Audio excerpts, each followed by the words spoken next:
So question number 7 की तरफ हम मूव करते हैं स्टूडेंट्स।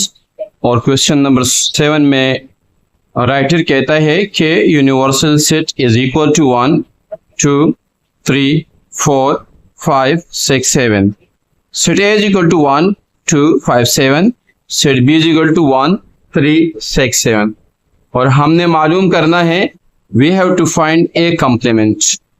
ए कॉम्प्लीमेंट के लिए याद रखिए कि हमें एक तो सेट ए चाहिए और एक यूनिवर्सल सेट चाहिए। तो मैं ये डेटा यहाँ उतार देता हूँ कि इस सवाल के हिसाब से जो मुझे डेटा चाहिए या जो मुझे दिया हुआ है वो मेरे पास है गिवन।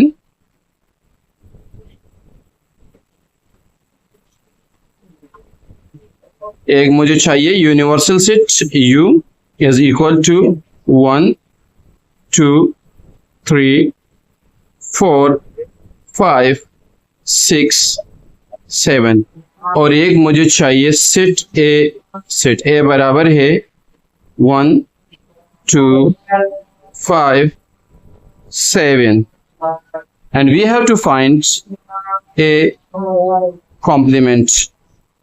बस वी नो दैट जब मैं इसको सॉल्व करूंगा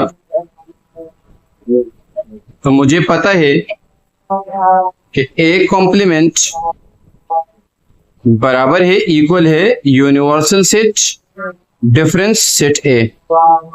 सो students A complement is equal to universal set है मेरे पास 1 2 3 4 5 6 7 और डिफरेंस मेरे पास आएगा डिफरेंस 1 2 5 7। सो जब इसको हम सॉल्व करेंगे इस सेट के अंदर जितने एलिमेंट्स है अगर वो यूनिवर्सल में भी मौजूद है तो वो हम नहीं लिखेंगे और यूनिवर्सल के बाकी एलिमेंट्स को लिखेंगे। आई मीन कि ये 1 इस 1 के साथ चला जाएगा, ये सिर्फ समझाने के लिए निशान लगा रहा हूं। 2 2 के साथ चला जाएगा और 5 5 के साथ चला जाएगा, 7 7 के साथ चला जाएगा एंड वी विल गेट हमारे पास बाकी बच जाएगा 3 and 4 which is the required answer. यानी ए कॉम्प्लीमेंट बराबर है 3, 4 इस सेट के। अब हम जाते हैं नेक्स्ट क्वेश्चन की तरफ और वो मेरे पास है B complement we have to find, यानी बी कॉम्प्लीमेंट हमने मालूम करना है। सो इस केस के अंदर हम क्या करते हैं कि मेरे पास यूनिवर्सल सेट गिवन जो हमारे पास है वो है universal set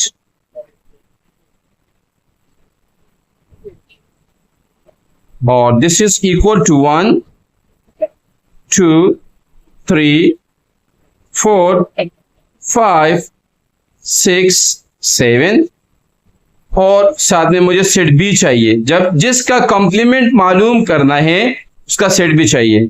so B is equal to 1 3 6 and 7। Now this is very easy.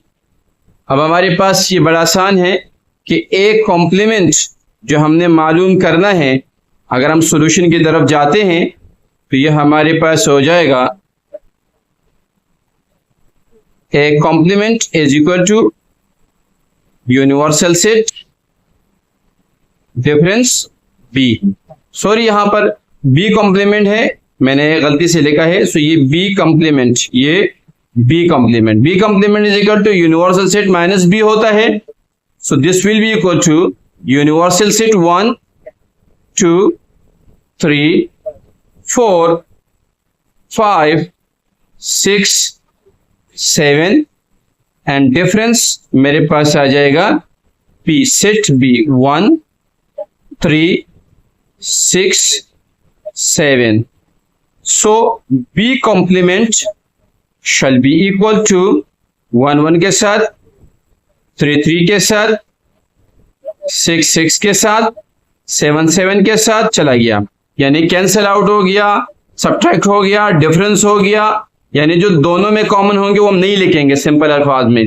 बाकी बचा मेरे पास 4, 5। नेक्स्ट इसी क्वेश्चन के नेक्स्ट पार्ट की तरफ मूव करते हैं और वो मेरे पास है ए इंटरसेक्शन बी का होल कंप्लीमेंट। अच्छा, सारे सवालात के अंदर आपने डेटा ऐसे ही बनाना है जैसे मैंने इनके अंदर बनाया है। यहां पर आपने सेट ए भी लिखना है, बी भी लिखना है और यूनिवर्सल सेट भी लिखना है। लिख देते हैं। तो गिवन में हमारे पास क्या है, गिवन दैट, और वो मेरे पास है यूनिवर्सल सेट मुझे दिया हुआ है, दैट इज इक्वल टू 1 2 3 4 5 6 7, और फिर मुझे सेट ए भी दिया हुआ है। ये सेट ए मेरे पास बराबर है, आई मीन इक्वल है 1 2 5 7 के, और सेट बी मेरे पास बराबर है 1 3 6 7 के। याद रहे कि मैथमेटिक्स के बेसिक रूल के मुताबिक सबसे पहले मुझे ए इंटरसेक्शन बी मालूम करना पड़ेगा, तब मेरे लिए पॉसिबल हो जाएगा कि मैं इंटरसेक्शन मालूम कर सकूं। सो आप इसको डायरेक्ट भी कर सकते हो, इनडायरेक्ट भी कर सकते हो, डिपेंड करता है आपके ऊपर। सो ए इंटरसेक्शन बी का होल कंप्लीमेंट मैंने मालूम करना है।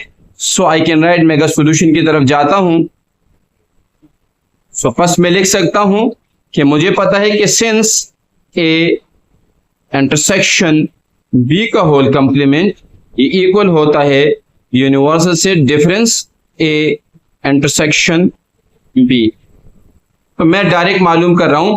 मैं इसी के अंदर सबसे पहले ये ए इंटरसेक्शन बी मालूम करूंगा और फिर सब्ट्रैक्ट कर लूंगा।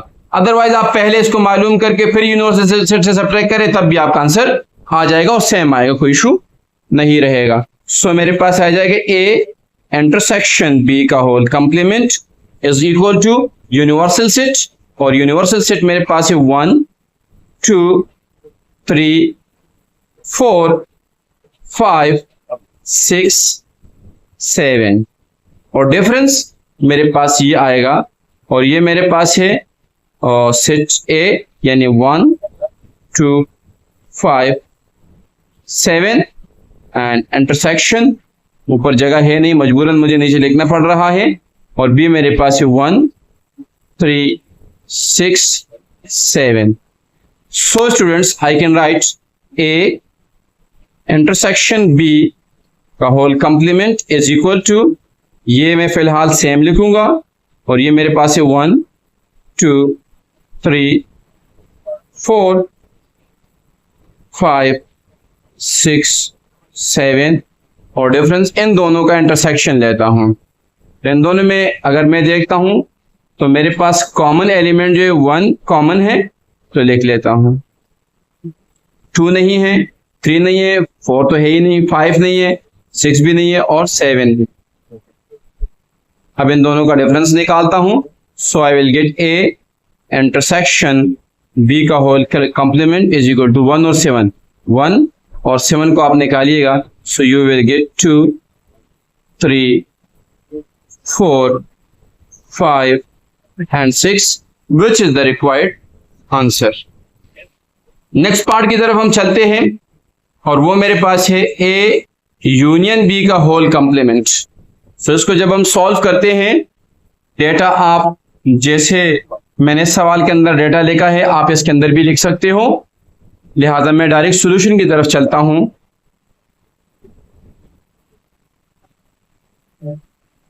और सॉल्यूशन में मेरे पास है कि ए यूनियन बी का whole complement, since I know ये बराबर होता है universal set difference A union B. So students A union B का होल कंप्लीमेंट बराबर है यूनिवर्सल सेट लिखिएगा, and universal set we know from the given data it is 1 2 3 4 5 6 7, difference फिर मैं लगाता हूं ब्रैकेट, ये ब्रैकेट ऊपर जगह कम है इसलिए नीचे आया मैं, और फिर ए लगाता हूं। ए के मेरे पास मेंबर्स है, यहां से आप देख सकते हो 1 2 5 7, 1 2 5 7, और फिर यूनियन का सिंबल है, और फिर मेरे पास बी है, बी यहां से आप देख सकते हो, ये मेरे पास 1 3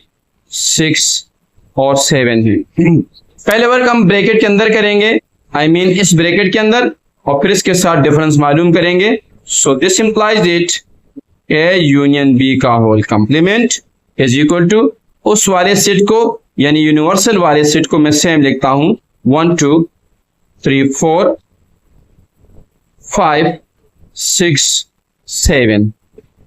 डिफरेंस का साइन लिखता हूं, दोनों का यूनियन लेता हूं, और यूनियन मेरे पास है 1 2 3 1 2 3 4 है नहीं, सो 5, फिर मैं लिखता हूं 6 और फिर मैं लिखता हूं 7। याद रहे यूनियन के अंदर हम तमाम एलिमेंट्स लिखते हैं, दोनों तीनों सेट्स के सीक्वेंस से लिखते हैं, वन टाइम लिखते हैं, जबकि इंटरसेक्शन के अंदर हम सिर्फ और सिर्फ कॉमन एलिमेंट लिखते हैं जो दोनों सेट्स के अंदर मौजूद हो या तीन सेट्स के अंदर मौजूद हो। अब डिफरेंस मालूम करेंगे। So this implies that A union B का whole complement is equal to 1 इसमें है चला गया, 2 भी चला गया, 3 भी चला गया, 4 यहां नहीं है बच गया, 5 चला गया, 6 and 7. Just I got one element and that is 4. So the answer is A union B whole complement is equal to just one element and that is 4. उसके बाद हम बात करेंगे नेक्स्ट पार्ट का, और वो मेरे पास पार्ट नंबर 5 है, A intersection union B intersection. This what I have to find out. ये मैंने दर हकीकत में मालूम करना है। So जब मैं सॉल्व करूंगा, याद रहे कि ये डेटा आपने लिखना है, ठीक है। मैंने 2-3 सवालात के अंदर आपको as a model question solve करके दिए हैं, अब मैं सिर्फ सॉल्यूशन की तरफ जा रहा हूं, ठीक है, ताकि वीडियो का लेंथ ना बढ़े, ताकि आप इजीली उसको पिक कर सके, अपना काम चला सको। सो मैं सॉल्यूशन की तरफ जाता हूं। इस केस के अंदर हमारे पास क्या होता है कि याद रहे कि ए कॉम्प्लीमेंट और फिर यूनियन बी कॉम्प्लीमेंट है, तो पहले ए कॉम्प्लीमेंट मुझे मालूम करना पड़ेगा। सिंस ए कॉम्प्लीमेंट मेरे पास बराबर होता है universal set difference A set A, so guys A complement is equal to universal set. Universal set data में प्रोवाइडेड है, वो मेरे पास है 1 2 3 4 5 6 7, और डिफरेंस ए भी मेरे पास मौजूद है। सेट ए मेरे पास है 1 2 5 and 7. So now we have to find a complement, और डिफरेंस मालूम करें 1 1 2 2 के साथ गया, 1 1 के साथ गया, 2 2 के साथ गया, 5 5 के साथ गया, 7 7 के साथ गया। बाकी एलिमेंट्स जो यूनिवर्सल सेट के है वो लिखने हैं। इन केस यहां कोई एलिमेंट बाकी बचता है तब भी वो हम नहीं लिखेंगे, यानी इस डिफरेंस वाला, यानी इस डिफरेंस के साइन से इस तरफ जो सेट है उसके अगर कोई एलिमेंट यहां पर मौजूद ना भी हो तब भी नहीं लिखेंगे। सो मेरे पास आ जाएगा 3 4 and 6। ये मेरे पास ये वाला पार्ट आ गया सवाल का। अब हम बी मालूम करेंगे, उसके बाद यूनियन करेंगे। सो नाउ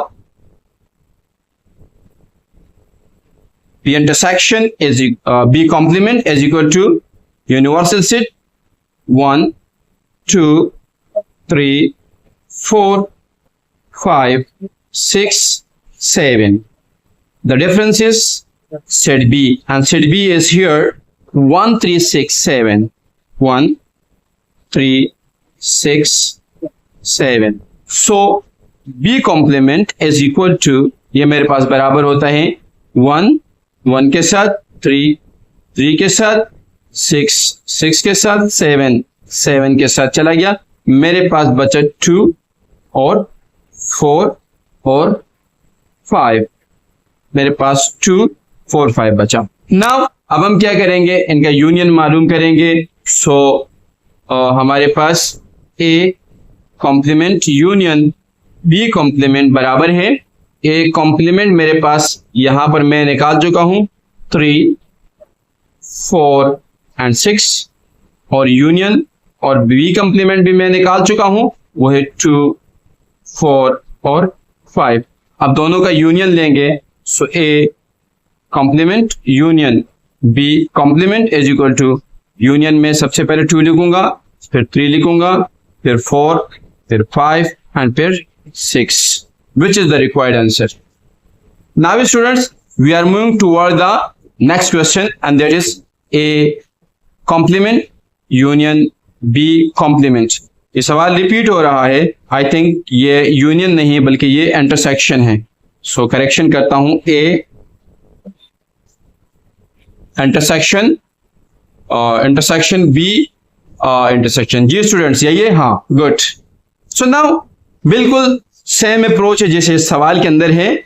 डेटा आपने खुद लिख लेना है, यानी सेट ए लिखना है, सेट बी लिखना है और यूनियन, ये तीन गिवन में लिखना है या डेटा में लिखना है. फिर उसके बाद सॉल्यूशन स्टार्ट करना है. सॉल्यूशन में यहां लिख देता हूं. So now come on solution,